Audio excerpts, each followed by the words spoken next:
Ladies and gentlemen, welcome back to Searching for Political Identity. I'm your host, Brian Escow, and this is episode 132. You will do me a great honor if you like, comment, and share this video. This is me trying something new and actually trying to promote myself. So thank you very much. I've got for you a conversation with another libertarian. Now, it turns out this is another presidential candidate.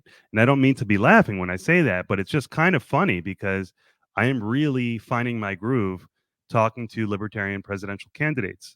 A few weeks ago, I spoke to Lars Mapstead. Just a week ago, I spoke to Mike Termott for the second time.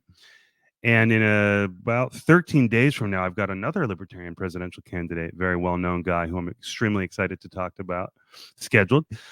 But it turns out Keenan Dunham, who you're about to hear me talk to, is also running for president. But the reason I wasn't sure if he actually was or if he was just saying that he is on his social media accounts is because, according to Ballotpedia, he's not listed as one of the candidates. But he says that's just because he's being suppressed. So after talking with him, I believe that he's a quite serious person. And shamefully, I didn't even look at his campaign profile before I spoke to him. I just kind of did a little research on Snowden, Assange, and Ullbricht in preparing for the main bulk of our conversation, which was about those three guys. But apparently he's got a detailed website and he's actually running. So I told him, and I'm certainly going to do this, as soon as I'm finished cutting this intro, I'm going to go make a donation. And I'm going to include a link, of course, in the show notes to his website and encourage him to do this. But yeah, good conversation. Good conversation. I will say there were some connection issues. I don't know if you're going to be able to tell, with how it came off, but I definitely had some difficulty hearing him, and there were some connection issues. So if it looks strange or sounds strange, that's why. Nonetheless, we had a productive conversation, and I really appreciate his time. Really good dude, and just another solid libertarian, another brick in the wall, so to speak, of me considering becoming a full-on libertarian. So I'm going to let this conversation roll. The main point of it, as I've been saying on Twitter all week, and I just mentioned, was the Snowden, Assange, and Ullbricht cases.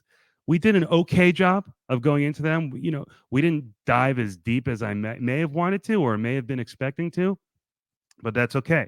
We covered them. We talked about them, and I got to know him and his positions, and it was a good conversation. So I encourage you to, I don't know, do whatever you want. Go streaking. No, donate to his campaign. Check his campaign out. If nothing else, just send a message to him, to the government, to the Libertarian Party. Hey, we're not just going to support the top, most recognizable names. We're going to spread the love around a little bit and give him a boost. So good dude. Grateful that he joined me, and I'm grateful that you're here. So without further ado, here's that conversation, and I will see y'all next week. Thanks so much. Keenan, welcome to the show, man. Thanks so much for making time for me. Thank you so much. Yeah, so before we get into our topic today, which is discussing the cases of Julian Assange, Edward Snowden, and Ross Ulbricht, can you tell me a little bit about yourself and just kind of give me some basic points about you? Who am I talking to? Yeah, I was chair of the Horry County Libertarian Party for 6 years in Myrtle Beach, South Carolina. I'm from Myrtle Beach. I've ran for president twice before, in 2016 and 2020, and I'm running again in 2024 now for the nomination. And I've also run for of the Libertarian Party. How? Yeah. But are you? I Googled this list of Libertarian candidates. I didn't see your name on it, but you are running. Maybe the list was not Wikipedia. exhaustive. Yeah, Wikipedia is acting weird where they're blocking me, and they blocked my IP. They will not let me edit my page, and I'm on one Wikipedia site, which is the simple version of Wikipedia. So my campaign has been suppressed in numerous ways because originally when I got ChatGPT when it first came out, and I researched my own account and also Edward Snowden and Ross Ulbricht on ChatGPT. And when I did that a year ago, within 2 days, all of those results were suppressed. So there's someone in the government who's going around suppressing my campaign. So word about Julian Assange will not get out there, or Edward Snowden or Ross Ulbricht, Well, in numerous ways. let's strike while the iron's hot then before they shut me down too. No, that's fascinating and not very funny, and it's quite serious. So, and I've been talking to libertarian candidates this year. I've been fortunate enough to make some connections with some people that I know are running for president as libertarians. And so I'm grateful and honored to connect with you as well. And this is a perfect place to start, right? You can't have this conversation about these three guys, these three cases, without talking about libertarianism. You just can't do it. I know Right. that even in my novice status as a beginning libertarian, this concept that the state is bad. And this is kind of a shock for people who are either Democrats or Republicans. They don't really fathom this concept that the state is bad. And the libertarians absolutely ponder that concept. Mm-hmm. So you have to begin with this understanding that there's this rising ideology in America. I mean, it's always been here since our revolution, but kind of swinging back towards it, myself included, getting comfortable with the ideas of libertarianism. And that's where the story starts, right? With the libertarian ideals. Am I wrong? Yes. Basically, the founding tenets of the American Revolution were enlightenment, and that included abolition. And the Libertarian Party is just continuing enlightenment and abolition and individualism, individual freedom, the same tenets of the American Revolution that got us started, and also abolishing slavery and being against all forms of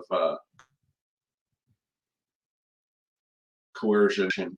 So basically, we are a very principled party, and we know that there's an oligarchy easily controlling Congress and the politicians, and we're saying it's not a conspiracy. Everybody knows it's true.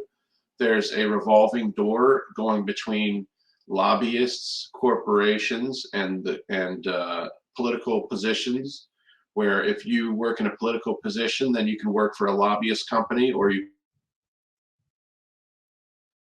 can work for who they serve in the major two parties. Even writing policy, there's multiple organizations, but one is called ALEC, which meets outside of the government and determines policy from industries, and they write policy even though they're corporations. So there's Bilderberg Group. I could name dozens of different groups that influence politics from corporations. And we know, and we're against that. We're for, and it's in our policy. So when we want to abolish all the income tax, we are tired of it being spent on wars, and it should control us. So we want to give our income tax back to our people, So it's in our policy how we want to free the United States, and also legalizing cannabis and things like that. Yeah. I always find it amazing how libertarians will diagnose the oligarchy in the same exact way as a progressive would, but obviously they have tremendously different visions on how to fix that. So I always think that's really interesting. But yes, for people who are not privy to the ideas of libertarianism, one of the central ones is that taxation is theft, right? It's a coercive act to take taxes. It's not voluntary. And so libertarians are enormous on property rights, voluntary exchange, and taxation is theft. So starting there, in the present day with technology, we've got this state, this massive state, not only through taxation and just kind of how it built up naturally over the years, but through technology. So that's when we start to talk about these guys and what they did, kind of rebelling against that control through in the world of technology. These are computer hackers, these are computer scientists, these are computer wizards, and they found purpose and meaning in fighting against the government, the state. They all seem to share libertarian values. So which character, which story, which case do you want to start with? Do you want to go in chronological order? Sure. We could start with Julian Assange. They all happened around the same time. Right. Julian Assange has been in jail in maximum security Belmarsh prison in the UK for almost 5 years now without a trial. He was in exile in the Ecuadorian embassy before that. Most people don't know that he's in jail right now. I asked people if they know who Julian Assange is. They say, yeah, exile or something. But no, he's actually imprisoned right now for 5 years now with no trial. And I'm seeking his freedom as an activist, and I'm seeking his immediate freedom. I'm not just promising I will pardon him as a president if I'm elected as a libertarian. I'm saying we need to free him immediately, and I'm putting pressure on the current administration, and I encourage everybody to call their representatives. There's a bill in the Congress that has been co-sponsored by Democrats and Republicans, including the local State House Representative Russell Fry to my district, whom I ran against in 2020. So there's broad support for freeing Julian Assange, and we have to reach across parties to find people who are liberty-minded, and we can find them. So as soon as possible. I'm not just promising it as a candidate. Same goes for Edward Snowden and Ross Ullbricht. Edward Snowden revealed massive surveillance that was being done by the NSA, and he fled to Russia, and the U.S. is seeking charges against him. I think we need to drop those charges and let him live in peace. And also, Ross Ullbricht has served as a model prisoner. He's shown that he's a very good person and model prisoner, and I think that he should be given clemency as time served instead of serving out his multiple life sentences for Silk Road, producing black market, purchasing software. But all he did was make the software. He didn't, make all those sales on there or whatever. Illicit goods. Needs to be freed. There's also another one, Dan Dugan, who had a flight school, and some Chinese nationals went to the flight school in Australia, and they're trying to extradite him from New Zealand, I believe, or Australia, and trying to throw him in prison for life for holding a flight school that Chinese nationals went to. So that's also another political prisoner that's being wrongfully prosecuted and in jail without a trial. They just throw these people in jail, indicted, and they need to be freed. So is there no argument for any of these people? Try to put your opponent's hat on, someone in the CIA, the military. Sure. Is there no good reason? They had no malicious intent. There was no. It was not an actor who was trying to harm the U.S. government in any of these cases, or harm any individual. He would redact all the names and locations before he would put out anything. He would just be putting out civilians died in warfare, and he would be showing video evidence, but he would redact names and locations to protect the U.S. military. So it's the same thing a newspaper would do, and he was a publisher, and this happens all the time. None of them proven to have harmed anybody. It's basically there's no victim in any of these cases. Yeah, that's interesting and powerful. But people will say, but they took things that didn't belong to them and they distributed them. So I could see how someone who works for the government would not be so fond of these guys. didn't really take anything. He just talked about it, and he wanted to whistleblow wrongdoing. So what is the avenue for someone who wants to whistleblow wrongdoing? And they tried different avenues.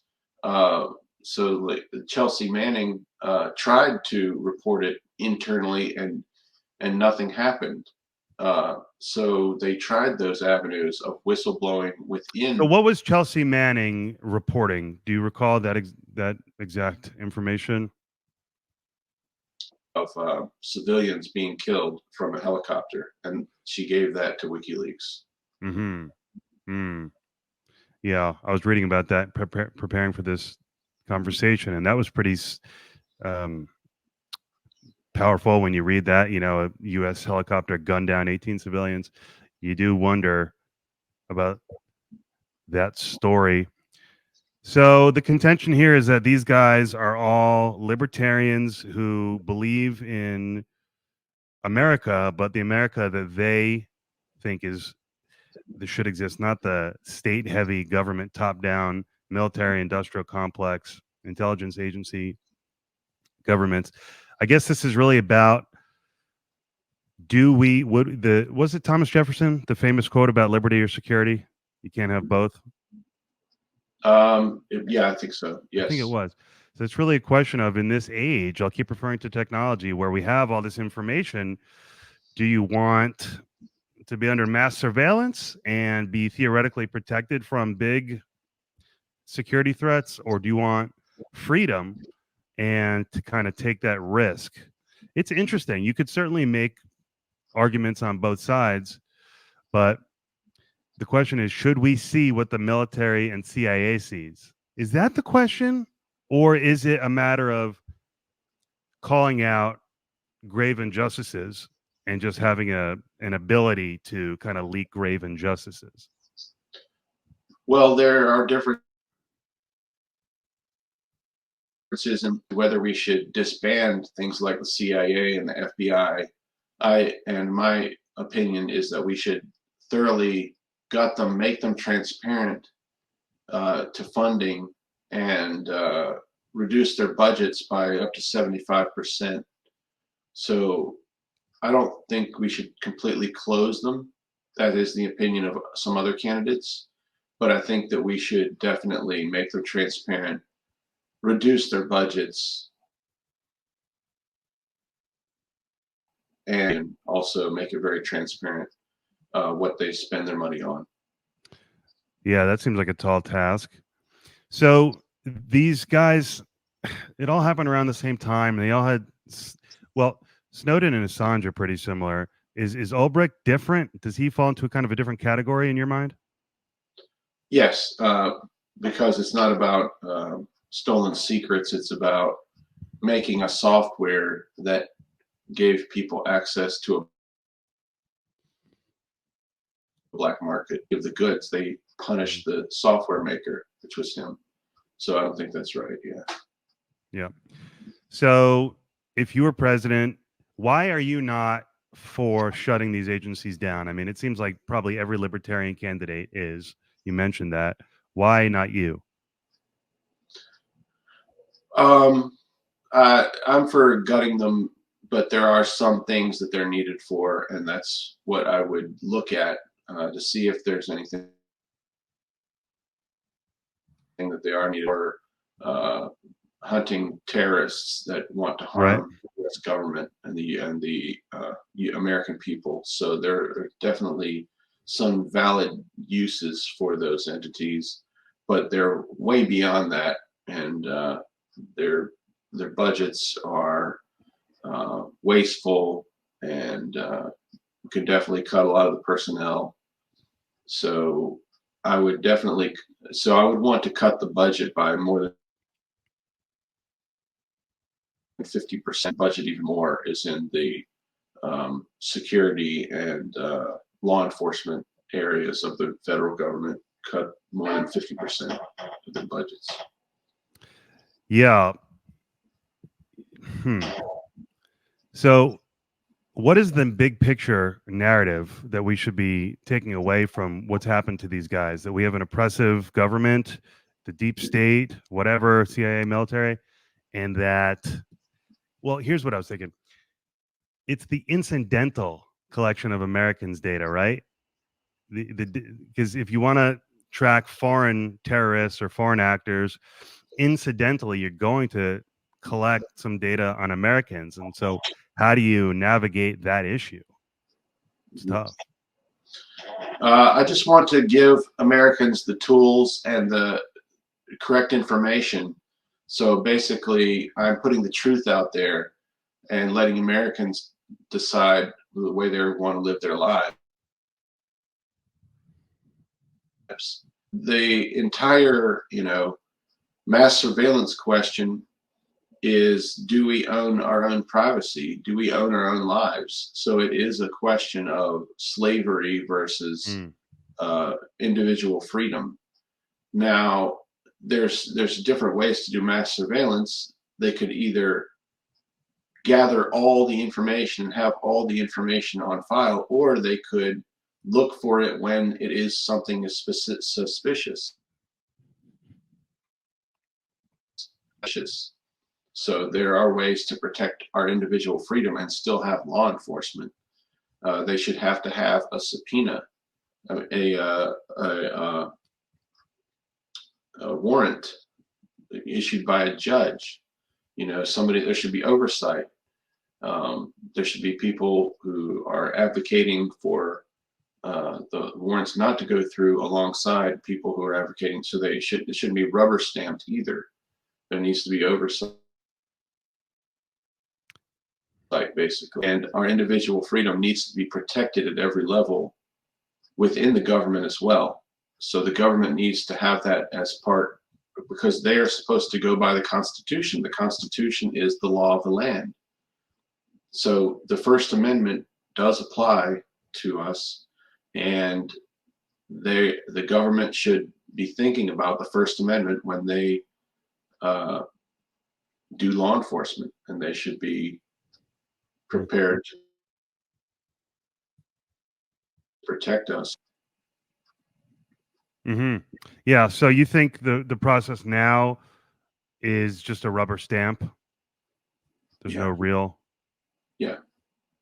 Can you tell me a little bit about how that process works? Is that within the FISA system?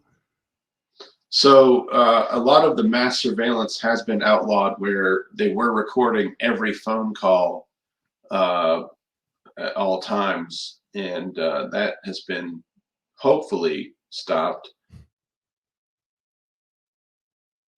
But we all, if they've gone back to doing it, or at what level they are recording internet and phone traffic. So at this time, I don't trust the system. I do think that is rubber stamped. And one thing we know for a fact, that the FBI has been able to categorize mass sections of the populace as suspects, even if it is being extremists or anybody involved with January 6th. So, across parties, I want all our freedoms to be protected. And I do think the government has overreached against Trump supporters in the past. Even if I don't think he should be president, I do want to protect his First Amendment rights and those of his supporters who have been unduly thrown in prison for January 6 people, because they were not insurrectionists. They were not trying to topple the government. They were there for a protest just like anybody else, like many other parties have protested, and they were peaceful. So I would protect all our freedoms, not just libertarians and not just people with libertarian ideas, but anybody.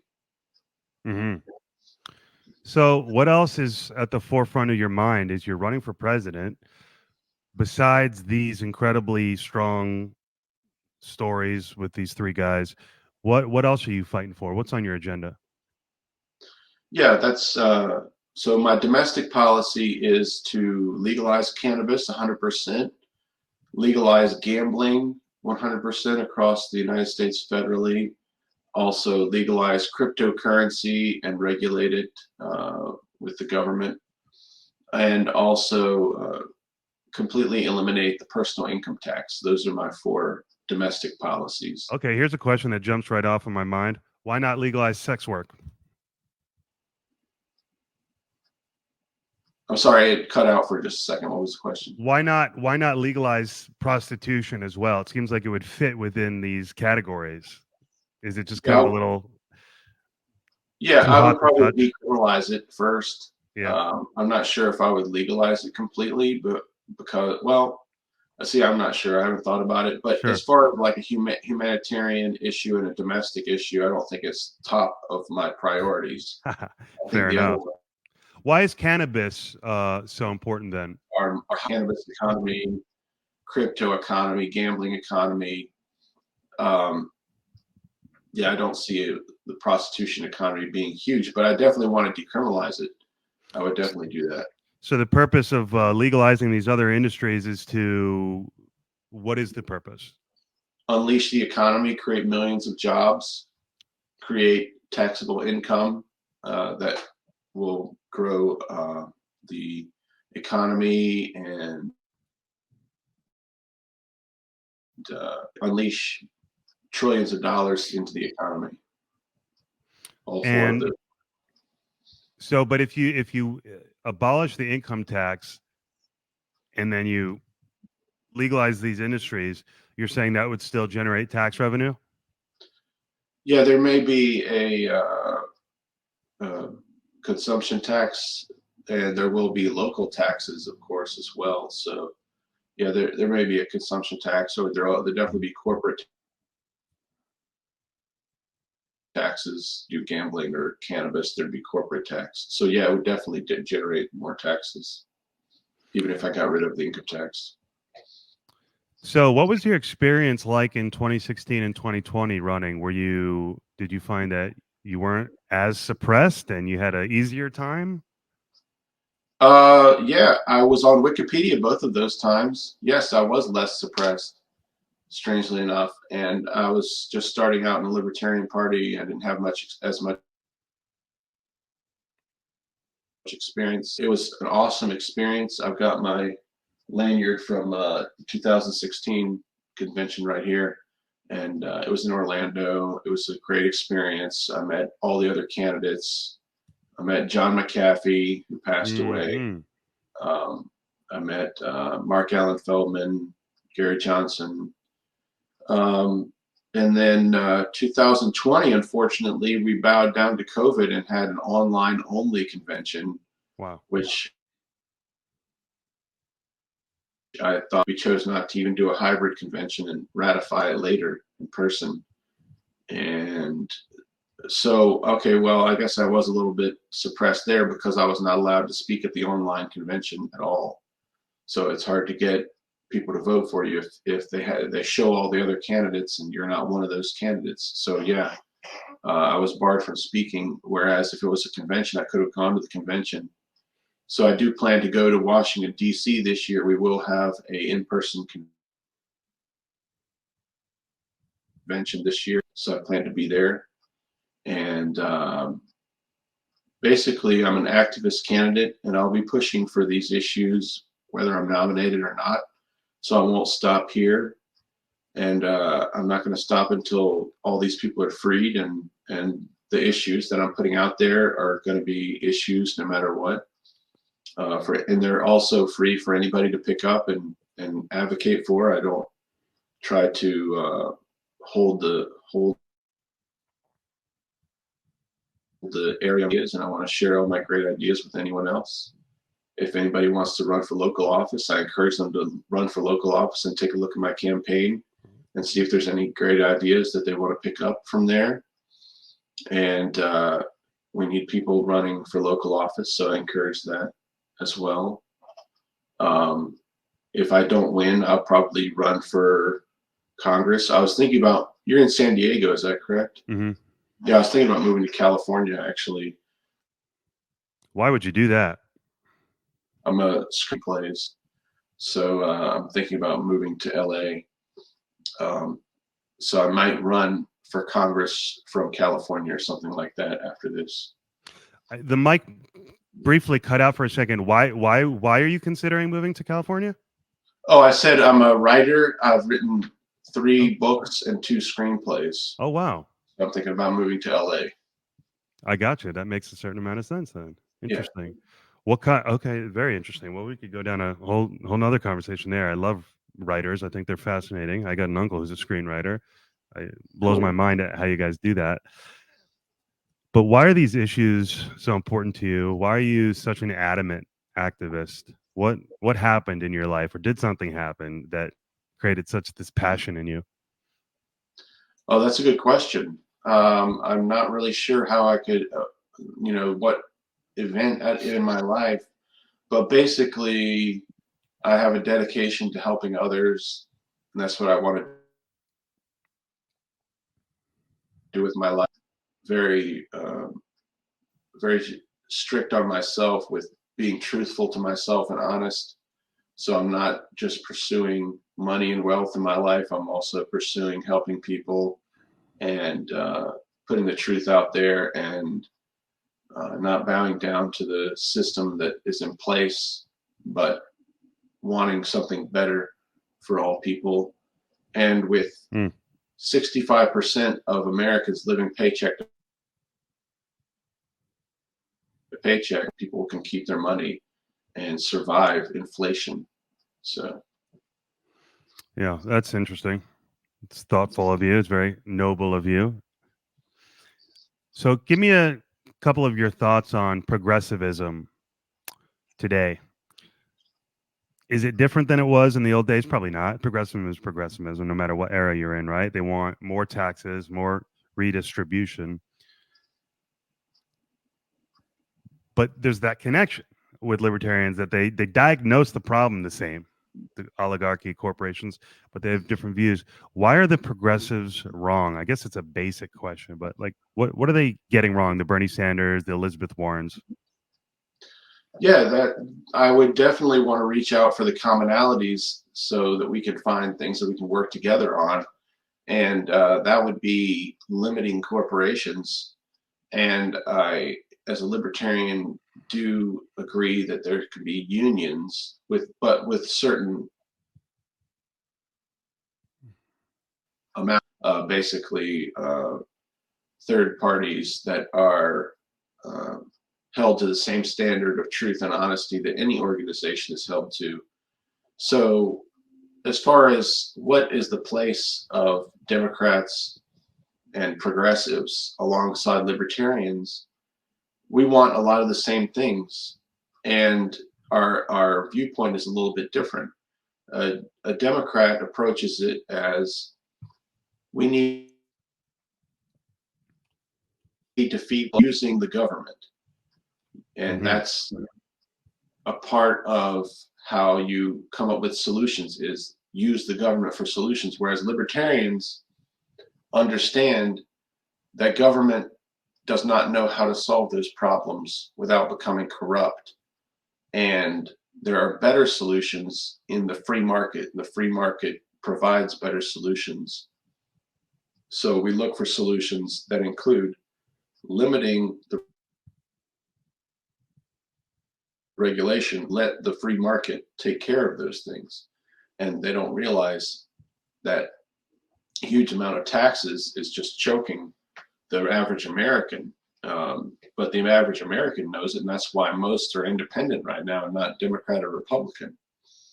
And what we need is a strong libertarian influence to make that large independent bloc of the United States libertarian. We need to start taking it over with a large L populist leaders in the Libertarian Party to do that. And we need to get into national press. I've done local radio. My plan for how to get into national press is to do local TV and radio until I get noticed enough to get into national press. But I would just be nonstop, do local channels everywhere, and then podcasts on Spotify or whatever I can get on to get into national press by the I'm just worried that I'm locked out of a lot of the debate because basically people don't want to hear about Julian Assange and Edward Snowden and Ross Ulbricht. And there are influences, even in the Libertarian Party, against their freedom. And also, I talk about the two-state solution in Israel, that we should have a state to be its own state, maybe without Hamas, but actually live in peace and advocate for a ceasefire and peace there. And some people don't want to hear that. So I'm locked out of some of the debate. Yeah, it's interesting coming into the me being an observer of Libertarian Party politics in the last 6-8 months now, getting deeper into it, starting to see those fissures play out a little bit, is very interesting. It's very interesting because it is such a principled party, like you said, but nonetheless, there are areas where disagreements arise, and so it's very interesting. I've spoken to, like I said, a few libertarians already this year, people who are running for president, and not to say that they avoided the topic, but certainly these Snowden, Assange, Ullbricht did not come up in those conversations. You mentioned independence, and it's interesting. This is a podcast called Searching for Political Identity. I'm a registered independent. I voted for Obama twice, Hillary and Joe. But I've been independent theoretically, technically, since 2012. And I guess that's just because I don't like being, I guess I knew subconsciously that I didn't really know what the fuck I was voting for. And so I just said, it doesn't make sense to be a part of this big organization that I don't really understand.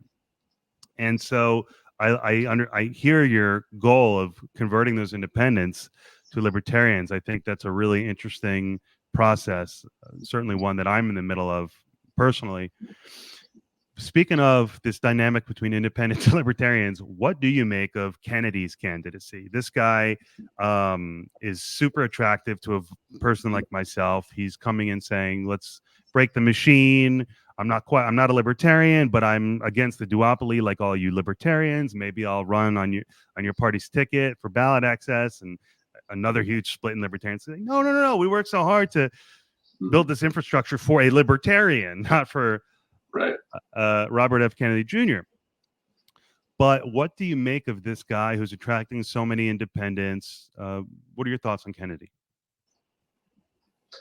Oh, I definitely think he should run as a libertarian. I think it would. Oh, you do? Yeah, I think it would bring press to the Libertarian Party, and we should be all for that. I'm not going to bash him as a candidate because we need to stay focused on what's different from us and Trump and Joe Biden, really. And Robert F. Kennedy Jr. is very interesting to me as well. I don't agree with everyone. I think it's important what he's doing. And if it's riling the Democrat Party, that's definitely what we want in the Libertarian Party. So I was a Democrat until 2012 when I saw Gary Johnson running and was attracted to the Libertarian Party. And I worked as an activist for the Democrats for presidential campaigns like Dennis Kucinich in 2004. So that's where I got started. I was in the Democratic politics, but I lost, respect for how we were still a war machine under Obama. We were still out propagating different wars and sending our troops everywhere, and he was no different really than the other side. He was establishment. So that's when I came to the Libertarian Party and started learning about it. It's been a great journey, and I feel philosophically free. I don't feel like I'm owned by the Libertarian Party. I think I'm free, and I think it's a wonderful feeling. I could, claim I'm in no party, but I do feel at home in the Libertarian Party, and a lot of like-minded people. but I don't mind working with other people in other parties as well, because I think we all need to come to consensus around to talk about the border, because nothing is being done at the southern border regarding reform, and the two parties act like they don't know how to do reform. All you have to do is document everybody and make it easy, because you think about the mass immigration and why people are coming in waves is because of the misinformation they're getting on places like Facebook. That's everybody come over this day, over this bridge, Amnesty Day, and then all these people flood the border. It's because of the misinformation that's going on. We need to have a clear path to citizenship, and we need to have unlimited workers' visas so that anybody can come over and work and be documented. So if they're documented, we know that they're not a violent felon, and it's a much easier process for them to come over legally visas. And that's my plan for the border and immigration, is both in English and in Spanish on my website. And just to mention, my website is dunham2024.com. I'm on all social media as well. Excellent. Yeah, I want to jump back to this Obama thing. I wasn't paying attention enough to politics. I was still at the time under this illusion that I had any clue what was going on. And of course, I was just voting for Democrats because that's the house I was raised in. I'm not knocking it. I'm just saying that's what I was doing. I was very mindless. So I wasn't paying attention to Obama's foreign policy. I just knew that he was a great speaker. He made me feel good about America because he's so talented that you just couldn't help, at least I couldn't help but feel proud to have a guy. Sure, he's half black, great, but he's such an intellect, such a talent. I felt good about that. But I'd have to now, my eyes, the wool is being taken over my eyes, so to speak. And I'll have to determine whether I think, he's part of this military industrial complex war machine. But speaking of foreign policy and going back to mentioning Gary Johnson, most people who are kind of paying attention to politics, but they don't really understand libertarianism at all, they just know the mainstream, they would only really know one thing about libertarians, and that is what? The viral moment with Gary Johnson, right? Right. What is Aleppo? Yeah. Okay. That is all I knew before I got into this stuff. It was such a viral moment, and I do believe it pretty much ended his campaign at the time. And it's so funny. And for anyone who doesn't recall or know, he was on TV. There was a bunch of fighting going on in Syria at the time. I don't know if it was our fighting or Assad, or what, a bunch of horrible, sad fighting going on. And someone in the media asked him on a TV interview, what do you think about what's going on in Aleppo, Syria? It was all over the news at the time. Everyone knew the Aleppo. It was just all over the news for days and days. And he goes, what is Aleppo? And right, and it ended his campaign. But it's funny because in hindsight, was that the correct libertarian response? Which is Aleppo? What's Aleppo? It's somewhere across the world. You know what I'm saying? So I find that kind of interesting, but maybe still, it wasn't a good look for him. What did you think about that moment? Yeah, I guess it was disappointing. I mean, it's the amount of passion that you put into the campaign, so he could have kept going after that. But if that's the only national exposure you get, it's very difficult. Yeah, so that must have been painful for people like yourself at the time, just watching the credibility kind of go away, sadly. Yeah. Like I said, even though maybe a principled libertarian would say, what is Aleppo? Why do we care? So there's maybe some irony there. That was really interesting, though. So you told me about your plan for the border. That's interesting too. Yeah, I'm gonna have to go to your website. I'm kind of sorry that I didn't do that before we spoke, but that's really interesting. I'm glad you mentioned it. So where do you want to leave this conversation, at least with me? What should I know about libertarianism, about your campaign, about America, as someone who's just waking up, who's just reading Anatomy of the State by Murray Rothbard? So I'm just starting my initiation into libertarianism. Is there anything you would want me to know as a beginner? Yeah, definitely keep reading, and there is some education on my website about non-aggression principle, voluntarism, and also jury nullification. But I think it's great that you have an open mind, and basically, my campaign is about empowering